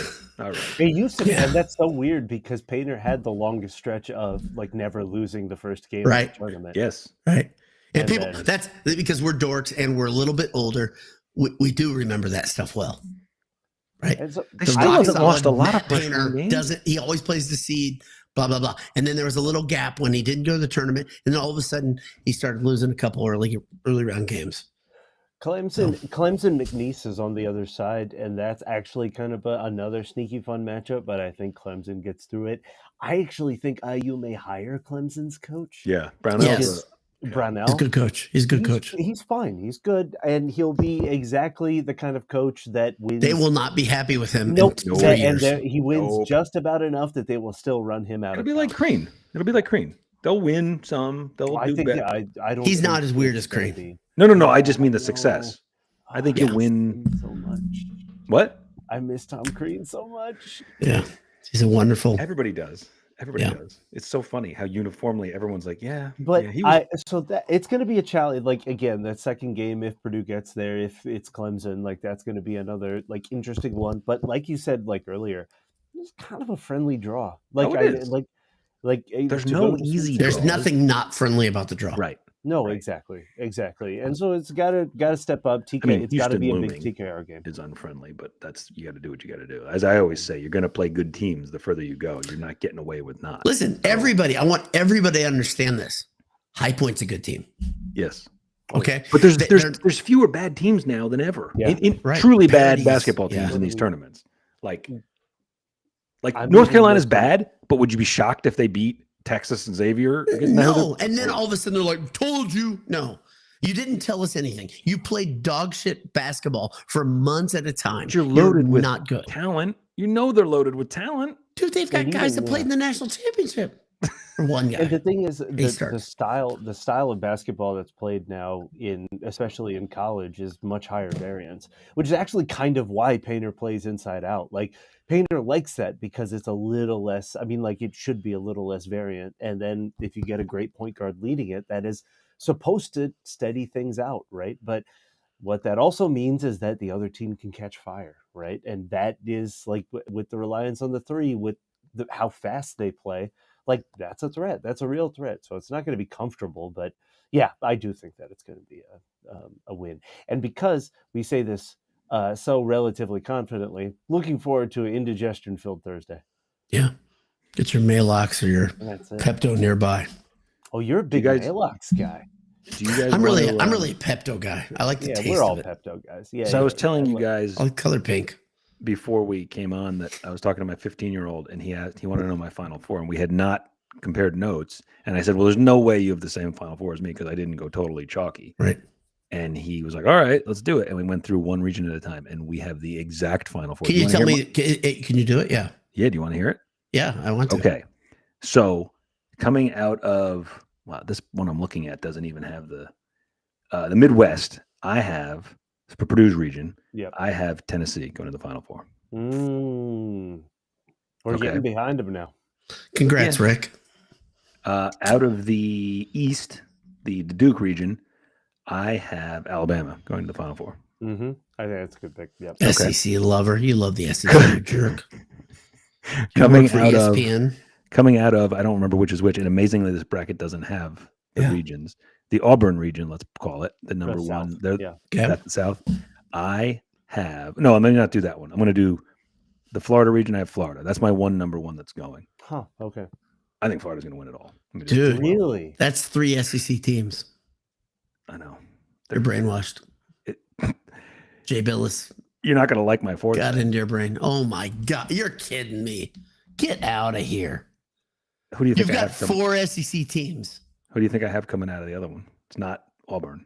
Okay. Not Auburn. I don't know. Who did But I it's tell gonna you? be- Who did I tell you was a great coach that I like? Chris? You- You think he's making a run? I have Ole Miss going to the Final Four. Yeah, you think Chris Beard's making his run again? Well, that'd be fun. He'd make them to the Final Four and then leave them. Of course he will. Head to If he takes Bloomington? Ole Miss to the Final Four, Yeah. I mean, it might be too late, right? That's not an ideal way to get your job, but if he goes to the Final Four and IU doesn't hire him, I mean, they've got to make a hire. I can That's tell the you, weird I'm part not about going to this, do is that. What you just said, all those SEC teams, I will not do that out of spite. you're never going to get all 4 right. So I'm going to pick those are come on those are not first of all, No, I didn't they're pick good all teams. ones. They're No, they're good good. teams, but I don't do that. I don't- think I have there's not a temporary- surprise in there, is there? I mean, is I there have a temporary bracket here, so I need to got to no still do bracket. more. I am leaning though towards the witch doctor making a return to the Final Four, like Rick Pitino taking St. John. I think I was tempted by that 'cause That's he's got a pretty nice path. and like I don't know how he does it. Like I didn't think that, let alone this soon. Like Right, he would have them humming like this, but like that dude is so good, man. Yeah. But did you see what he has to do? So he gets Omaha, then he has 2 underachievers, Kansas and Arkansas. Might be his toughest game of the Yeah. bracket. Then he gets either Tech, Do you Drake, guys, or Missouri. so Todd Singer, friend of Boiled Sports, said he loved his favorite matchup of the whole tournament was Kansas versus Arkansas. Kansas Just and 'cause Arkansas. He likes words. I think, I mean, that's where the committee's having fun because they're like, Yeah. let's have This is Self silly. against Calipari in the first round, and then one of them against Petito in the second round. Yeah. Yeah. Right on. Like, man, and I was very tempted to pick Calipari in that game, but I don't I don't think Arkansas is good. I don't think Kansas is good either this year. But South always has horses, so they'll probably win that game. And like, who knows? I don't believe in Kansas at all. No, I don't believe in them either. But I do not believe in Kansas. I don't believe in Arkansas. I believe in them even less. Arkansas. I understand. Not a good team. Not a good team. I mean, but they played in the SEC. SEC is so tough. No, you've been brainwashed. No, it's a good conference. It's a good conference. It's a good conference. It's not what they've made it out as. You don't think they all should go? You don't think all teams should go? No, I don't think all 16 teams but should like be they got close, didn't they? Is it 16 or 14? 16, because 14 made the damn tournament. Yeah. Are they really at 14 out of 16? Yes. Like yes. Yes. It is absolutely crazy. I'm looking. Yeah, you're right. Yeah. Wow. Oh, I know I'm right about that. Arkansas went 8-10, and they're in. Georgia's in. They're 8-10. Crazy. That's crazy. Texas got in, guys. Texas is 6-12, and they're in. They did not deserve that. Remember, it used to be in the olden days, if you were sub 500 in a conference, it'd be like, no. Death knell. Absolutely. Yeah, exactly. You are not making the tournament. But now, like, welcome, SEC. I think Motor City Boiler, we may end on this. Great question. He asked about whether you believe in Hunter Dickinson. I do not. I think he's got an additional 3 or 6 years of. Exactly. I believe he exists. I believe that. But unlike Arkansas, in which case you don't believe. I do not believe they exist. Exactly. Okay. I do. That's not a real state. I always love that guys like Dickinson leave a program that's probably in a better position than the one he went to now. That's great. Well, there's always a gamble when these guys do this, but he doesn't have the podcast anymore. He backed off that, right? I have no idea. I think so. It's like Who Paul cares? George. He's a jerk. Paul George saying that he's not going to do his podcast. I'm going to focus on basketball. The minute that their season is over, it's the best. What an idea. Adios. Exactly. Yeah. Okay, Purdue's winning 6 games, and we're winning a title this year. Yep. I think you had a curse word in there when you said it to me earlier today. That's right. Yep. I got to tell you, I read that message, Anish, and I said, old Anish is back. That's I'm back, baby. One Final Four run, and it's like, oh, I'm re-energized. That's it. He's here. Edie the Redeemer. He's done it to me. Exactly. Oh, I think the Sweet 16 would be just an incredible season. Magnificent. I was waiting for the seeding to say that. I was like, yeah, this is just. And then you get a game in Indy. Holy moly. And it times out. Let's actually end on this. It will time out very well. So I'm hoping I have never hoped for a second weekend run so much, except, like outside of last year, because this year, if they make the Elite Eight, it would be in Indianapolis, and the days would be sandwiched by my brother's wedding would be sandwiched by 2 Purdue basketball games in Indianapolis. That's pretty awesome. I've never wanted anything more. I would love this. That would be great. Well, you got to be happy. Your brother's squad your brother's squad made the dance too, which is cool. Exactly. So I may Xavier made it, but he's a Purdue guy in the tournament, I think. And so it's I may hijack the day after their wedding and take them both to the Purdue tournament game. But awesome. That's what are siblings for. So that's what I'm hoping for. I enjoy it. This is the best, man. This is the best freaking time. I love this time. What up, boy? By the way, Jay said earlier that he knows that you know how to interrupt me like nobody else, just to sidetrack anything. We're about to close the thing down. Perfect. And LVD shows up, does what he do. Great night. You have been listening to the Handsome 2 Hour tournament selection reaction. LBD's here. Boiler Down is here. Jay Money's here. Anish is here. Michael is here in someplace in spirit. I love you guys. Good night.